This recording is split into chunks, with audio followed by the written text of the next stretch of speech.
Hey, this is Steven from LegitTechTutorials, and welcome to Beginning C tutorial number 10, Functions. So what is a function? A function, how I would describe it simply, is it's a tool that you use to reuse code. So you would put code inside of a function in order to do things multiple times that you don't need to write it over and over again.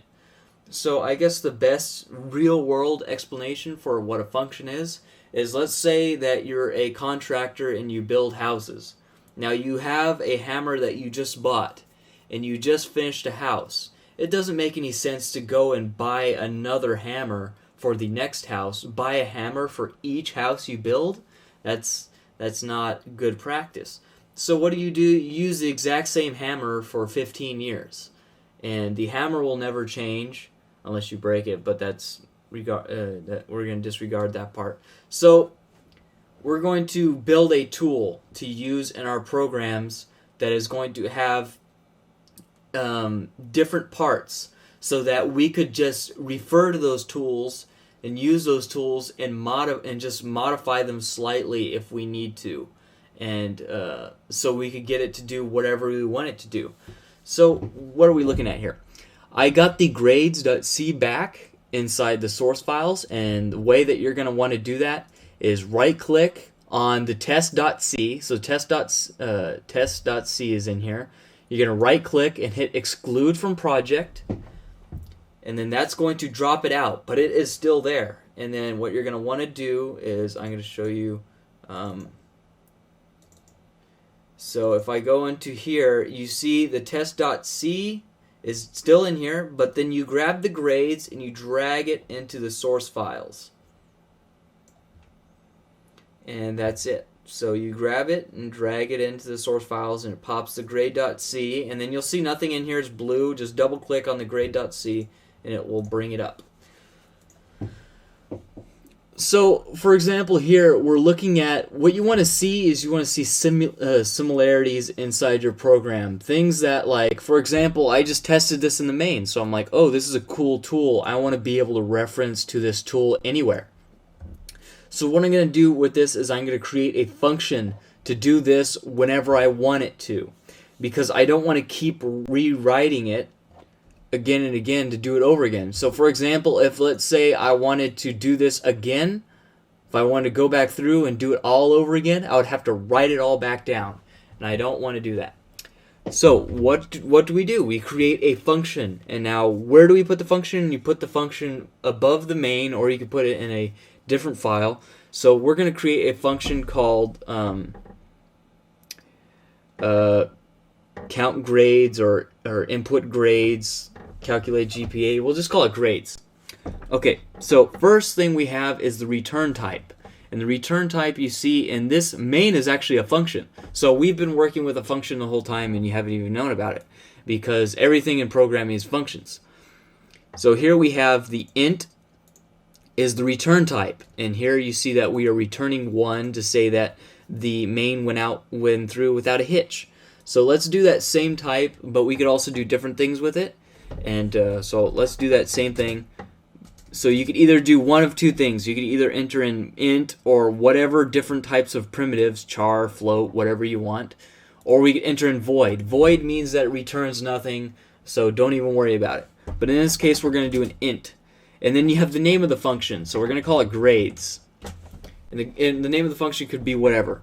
Now, what's inside these parentheses? These parentheses inside is called a parameter. So something that could take from something else. So for example, we could pass grades. We could, for example, pass an array of grades to this grades and have it calculated out and not ask you for the grades. So we could have it ask for the grades somewhere else, pass an array into this, and then calculate your GPA. So we would call this GPA instead of grades. And then grades would maybe be just taking in these values. But that's not what we're going to do. So what we're going to do is we're going to have this void, so it's not going to take in anything. And then now we have the brackets, and now we have our very own function with no problem.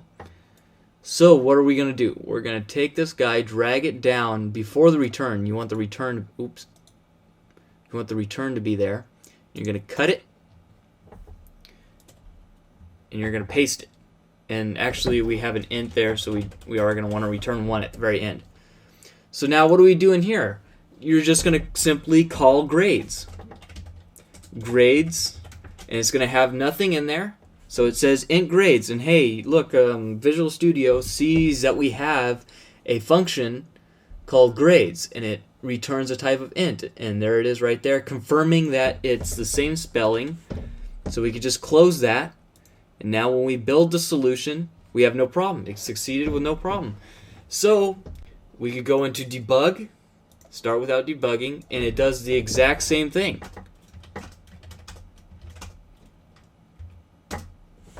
And it works perfectly.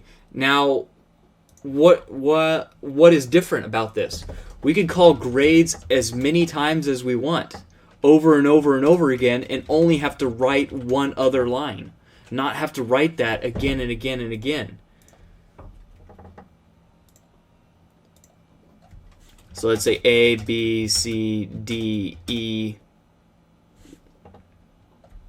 and it tells you there your GPA. And you say, you know, you can do it again, and that's it. So that's why we have these functions. Now, we're going to use this a lot in programming, because all of programming, like I said, is functions. But now, as you see, we have a tool here. And now, like I said, the main thing that you'll pick up on, and I'll say it right now, it could go over your head right now, but you will see it, and I want you to be thinking about it, is that what I've noticed in programming for a while now is that you want to have your functions have the least, just similar to math, have the least common denominator, have the least amount of code in it to do what you want. What do I mean by that? I mean that this guy right here should be broken down into maybe 2 or 3 different functions. Now, why would you want to do that?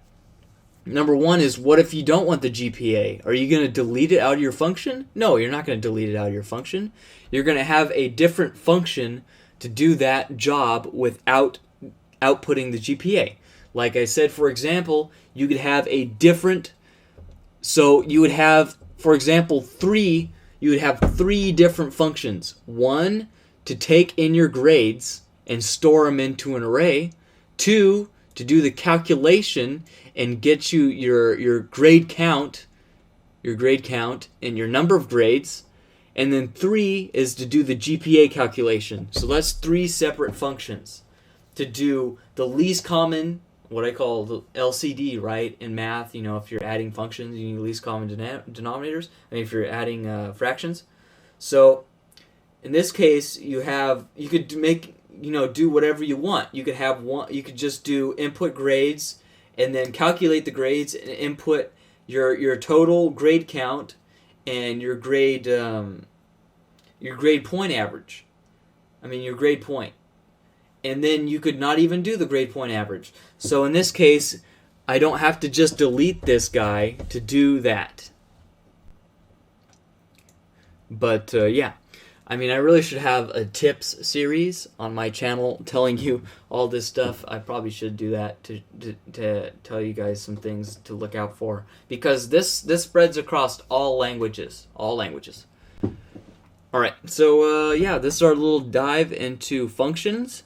You could see how they're very useful, and they'll get a lot more useful because we went from all this code inside the main to these 4 lines.